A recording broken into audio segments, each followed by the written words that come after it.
Камчы Көлбаев өтө таасирдүү Крим төбөлеле. Ал эл аралык агайындар же болбосо братский круг кылмыштуу тобунун мүчөсү болгондуктан АКШ аны санкциялык тизмесине киргизген. Көлбаевдин чынында эле ишенимдүү адамдарына катталган толгон токой бизнестери бар болчу.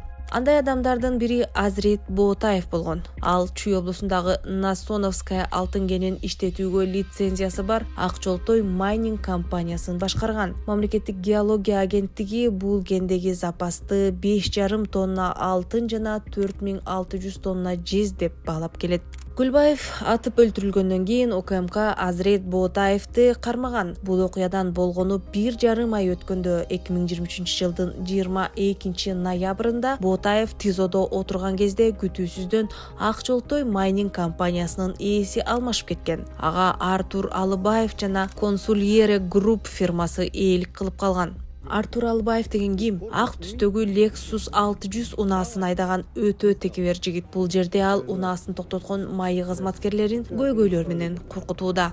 Спиртные напитки употребляли? Употреблял. Тебе, блядь, проблемы, блядь, не делай. Заебал ты уже, блядь. Я, блядь, камеру нахуй, понял? Я тебе, блядь, в жопу засуну, понял? Артур Алыбаев эмнеге мынчалык керсейет? Балким атасы Айбек Алыбаев УКМК төрагасы Камчыбек Ташиев менен көптөн бери дос болгон үчүндүр. Айбек ошондой эле Консульере Групп компаниясынын дагы ээси.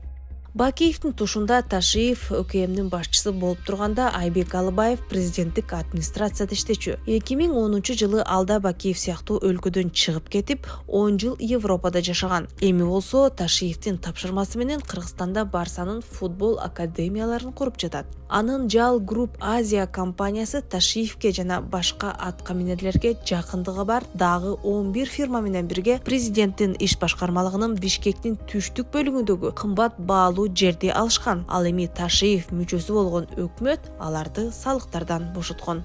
Анан кандай болмок эле деп сурарсыз. Алар спортту өнүктүрүп жатышпайбы?